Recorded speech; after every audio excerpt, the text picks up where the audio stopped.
साथियों, सबसे पहले अपन बात करते हैं फसलों के अंदर पीलापन का मुख्य कारण क्या है।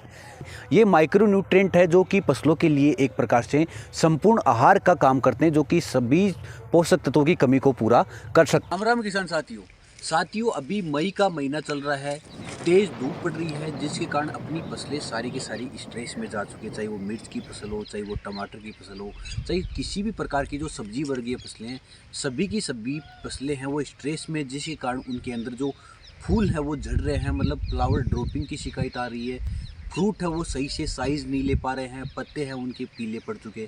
तो अपन मान सकते हैं फसलें पूरी प्रकार से स्ट्रेस में जा चुके। इसी के साथ उसके अंदर एंथ्रेक्नोज का प्रकोप भी देखने को अपने को मिल रहा है। तो अपन बात करते हैं ये एंथ्रेक्नोज क्या है, साथ ही ये पीलापन फसलों के अंदर क्यों देखने को मिल रहा है और किसान साथी इसका किस प्रकार से उपचार कर सकते हैं। क्योंकि अभी जो किसानों के बीच में भ्रांतियां हैं कि तेज़ धूप पड़ रही है तो आप उसके अंदर सिंचाई को बढ़ा दीजिए। सिंचाई बढ़ाने से उनके यहाँ पर फंगस की शिकायत भी जड़ों के अंदर देखने को मिल रही है। तो इसका भी एक प्रकार से किसानों के नुकसान हो रहा है। मतलब सिंचाई बढ़ाने से उनके टेम्परेचर तो डाउन आ रहा है फसलों के अंदर, परंतु उनके यहाँ पर फंगस का प्रकोप देखने को मिल रहा है। तो जितना ज़्यादा फसल को टेम्परेचर से नुकसान नहीं हो रहा, उतना ज़्यादा पानी देने से नुकसान होने लग गया। तो साथियों, इसी बारे में अपन बात करते हैं। तो साथियों, शुरू करते हैं वीडियो को। जो किसान भाई अपने यहाँ पर सब्जी वर्गीय फसलों की खेती करते हैं वो वीडियो लास्ट तक देखें, ताकि जो फसलों के अंदर उनको पीलापन दिखाई दे रहा है उसका वो सही से उपचार कर सके। साथियों, सबसे पहले अपन बात करते हैं फसलों के अंदर पीलापन का मुख्य कारण क्या है। फसलों में कई कारणों से पीलापन देखने को मिल सकता है। फसलों के अंदर जो तापमान में वृद्धि हो रही है उसके कारण भी पीलापन देखने को मिल सकता है। इसके साथ फसलों के अंदर न्यूट्रिएंट डिफिशियंसी, मतलब पोषक तत्वों की अगर उसके अंदर कमी है तो भी फसलों के अंदर पीलापन देखने को मिल सकता है। इसके अलावा उसके अंदर किसी कीट इंसेक्ट का कोई प्रकोप हो, जैसे फसलों की जड़ों के अंदर निमेटोड का प्रकोप हो या दीमक का प्रकोप हो, तो भी अपने को पीलापन उसके अंदर देखने को मिल सकता है। इसके अलावा फसलों के अंदर अगर फंगस का प्रकोप है तो भी फसलों के अंदर पीलापन देखने को मिल सकता है। फंगस अगर जड़ की है तो भी पीलापन देखने को मिलेगा, अगर फंगस पत्तों के ऊपर है तो भी अपने को पीलापन देखने को मिलेगा। तो अलग अलग कारण हो सकते हैं फसलों के अंदर पीलापन होने के। बस अपने को पहचानना होगा फसलों के अंदर जो पीलापन है वो किस कारण से हो रहा है। अगर साथियों फसलों के अंदर जो पीलापन है वो टेम्परेचर की वजह से है, तो तापमान को अपन सूरज को तो कम कर नहीं सकते, परंतु उसके अंदर सिंचाई को बढ़ाकर उसके अंदर जो फुहारा है उसको उसकी सिंचाई करके उसके अंदर टेम्परेचर को डाउन कर सकते हैं 1 या 2 डिग्री तक। अगर 2 डिग्री तक भी अपन टेम्परेचर को डाउन कर देते हैं तो अपनी फसलें सर्वाइव कर जाती है और अपने को अच्छा प्रोडक्शन मिल जाता है। साथियों, अब अपन फसलों के अंदर पीलेपन के दूसरे कारण के बारे में बात करते हैं, जो कि है न्यूट्रिएंट डिफिशियंसी।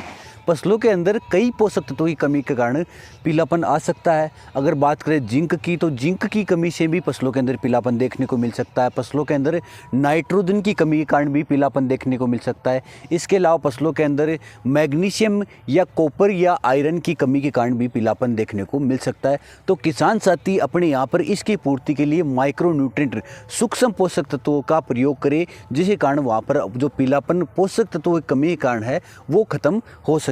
इसके लिए अपने यहाँ पर किसान साथी 33% जो इफ्को की जिंक आती है उसका इस्तेमाल भी कर सकते हैं।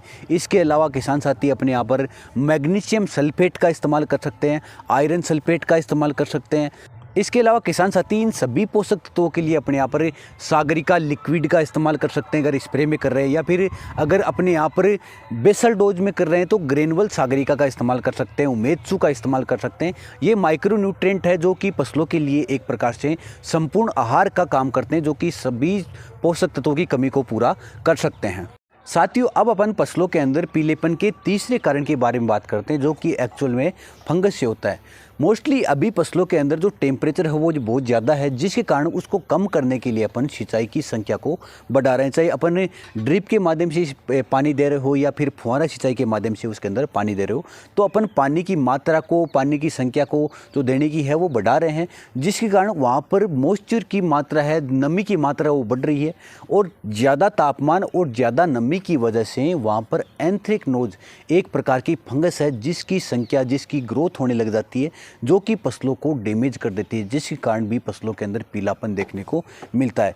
ये जो फंगस है वो फसलों की जड़ों में भी होती है, इसके अलावा फसलों के पत्तों के अंदर भी प्रवेश कर जाती है, फसलों की जो ग्रोथ है उसको रोक देती है। इसके अलावा फसलों के अंदर बहुत ज़्यादा मात्रा में अपने को पीलापन दिखता है, फसलों के अंदर जो पत्ते हैं, जो लीव्स है वो जड़ने लग जाती है, तो अपन मान सकते हैं उसके अंदर एंथ्रेक्नोज की शिकायत आने लगी। तो आप अपने यहाँ पर जो सिंचाई है उसकी संख्या को कम कर दीजिए। हो सकता है ज़्यादा तापमान हो, परंतु अगर आप संख्या को बढ़ाएंगे तो आपकी फसलों के अंदर पत्ते झड़ जाएंगे और आपकी फसलें है वो नष्ट हो जाएगी। तो इससे बचने के लिए आप अपने यहाँ पर सिंचाई की मात्रा को कम कीजिए। अगर आपकी फसलों में ये पीलापन देखने को मिल रहा है, सिंचाई की मात्रा को कम कीजिए। इसके अलावा अगर आपने ड्रिप से बुआई कर रखी है अपनी सब्जी वर्गीय फसलों की, तो आप अपने यहाँ पर टेबुकानाजोल जो 25% में आता है उसका इस्तेमाल ड्रिप में चलाइए। इसके अलावा आप अपने यहाँ पर एजोक्सी प्लस टेबुकानाजोल का जो एक फंगीसाइड है, सिस्टेमेटिक और कॉन्टैक्ट जो फंगीसाइड है, उसका आप स्प्रे निकालिए अपनी फसलों के अंदर। अगर उसकी मात्रा की बात करें तो आप 1.5 ml प्रति लीटर पानी के अंदर आपको घोलना, मतलब जो एक टैंक है आपका 15 से 20 लीटर का, तो उसमें आपको 25 से 30 ml मात्रा रखनी है और अपनी फसलों के ऊपर आपको स्प्रे कर देना है। तो इस प्रकार से आप अपनी फसलों के अंदर इस पीलेपन को हटा सकते हैं, जो कि यहाँ पर फंगस की वजह से हुआ है। साथियों, अब अपन फसलों के अंदर पीलेपन के चौथे कारण के बारे में बात करते हैं, जो कि इंसेक्ट से होता है, कीट से होता है, जो कि फसलों के मुख्यतः जड़ों के अंदर पाया जाता है। मोस्टली जड़ों के अंदर निमेटोड पाया जाता है, या फिर दीमक होती है, या फिर वाइट क्रब होता है। आप इसकी पहचान के लिए अपनी फसलों को उखाड़ कर देख सकते हैं। अगर फसलों के जड़ों के अंदर गांठें बनी हुई है तो आप मान सकते हैं उसके अंदर निमेटोड का प्रकोप है।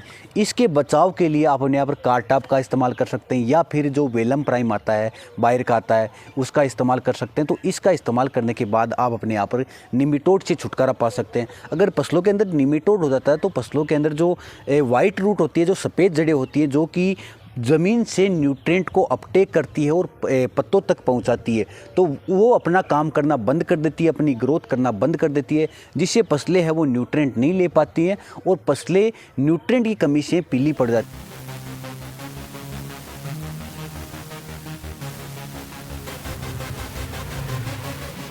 तो इसके बचाव के लिए आप निमेटोड को ख़त्म कीजिए।